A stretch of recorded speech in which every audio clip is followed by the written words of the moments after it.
안녕하세요. 법률사무소 기린의 건설분쟁 전문 변호사 최은영입니다. 오늘 여러분들이 되게 궁금해하실, 건설사가 아니셔도 궁금해하실 것 같은 그런 주제 제가 가지고 왔는데요. 설계 도면에서는 A라는 자재를 사용해라 라고 써져 있는데 내역서에서는 B라는 자재라고 기재되어 있을 때 우리 건설사분들 시공 잘못하셨다가 정말 크게 낭패를 보실 수 있거든요. 그래서 이럴 때 어떻게 하셔야 되는지 제가 오늘 확실하게 말씀드릴게요. 네, 이번 사안은 제가 최근에 너무나 크게 이긴 사안이에요. 정말 보람이 있었던 사건이거든요. 네, 어떤 사안이었냐면요. 네, 광급공사였고요.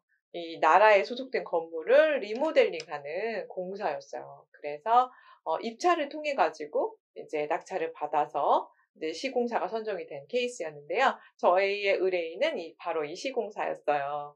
네, 그런데 문제가 된 거는 유리, 샤시 관련된 부분이었거든요.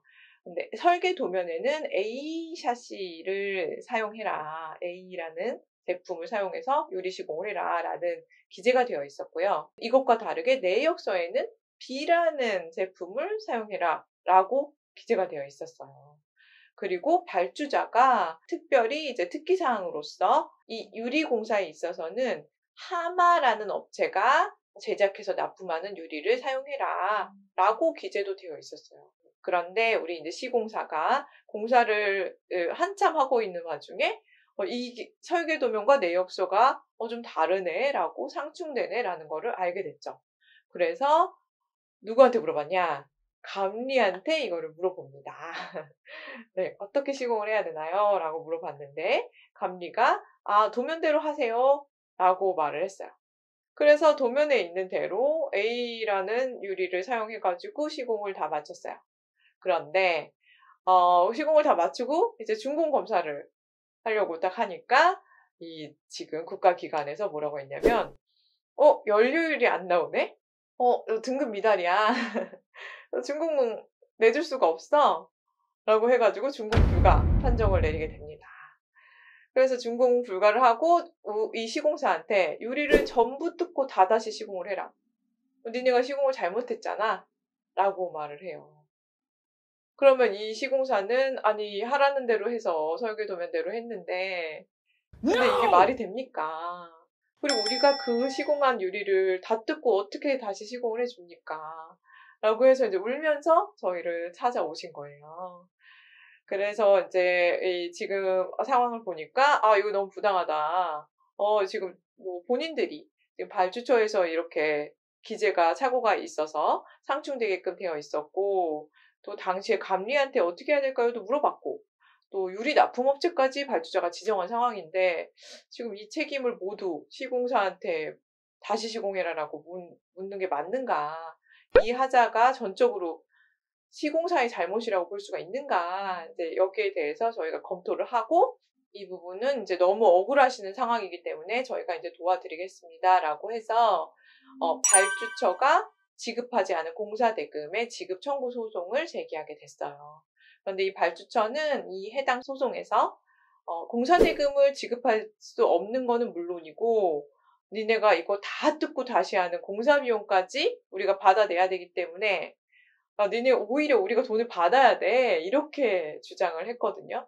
그래서 정말 저희 의뢰인분들께서 정말 잠도 못 자시고 소송이 진행되는 1년이 넘는 기간 동안 발을 동동 구르시면서 너무너무 애를 태우셨던 사안이었어요.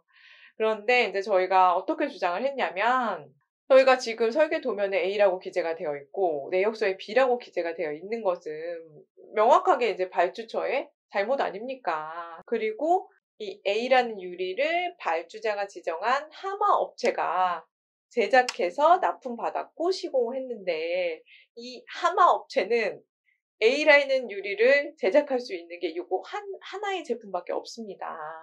그런데 어떻게 저희가 이 시공을 잘못했다고 할 수가 있나요?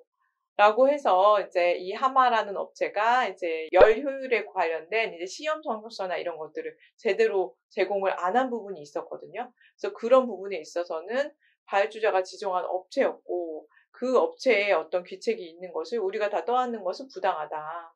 발주자가 지정한 업체였기 때문에 그 귀책 역시도 발주자가 져야 된다라는 취지로 저희가 엄청 열심히 주장을 했어요.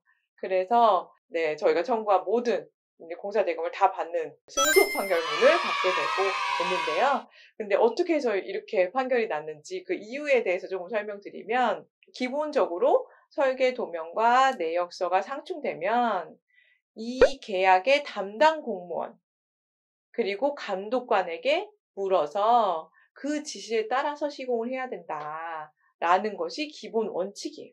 여러분, 이 부분을 반드시 기억해 두셔야 돼요. 광급공사 하실 때는 담당 공무원 그리고 감독관에게 반드시 확인을 받으셔야 돼요. 그래서 그 감독관이 이렇게 시공하세요 라고 지시했으면 문제가 없다, 이렇게 생각하시면 되거든요. 그런데 우리는 이제 감독관한테도 물어봤지만 감리한테도 물어봤었거든요.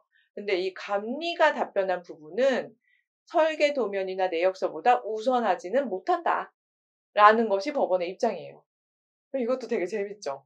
감리는 이제 공사를 제대로 수행하는지를 감독하고 때로는 이제 공사 지시도 하는 그런 지위에, 발주자의 대리인 지위에 있는 자인데, 그런데 감리가 얘기하는 거는 설계 도면이나 내역서보다는 우선하지 못한다라고 보고 있어요. 그렇기 때문에 여러분, 방금 말씀드린 대로 꼭 상충되고 어떻게 해야 될지 모르겠고 할 때는 감독관, 현장에 나와 있는 공사 감독관이요, 그리고 계약 담당 공무원에게 반드시 확인을 받으셔야 되고, 구두로만 확인 받으시면 안 되죠.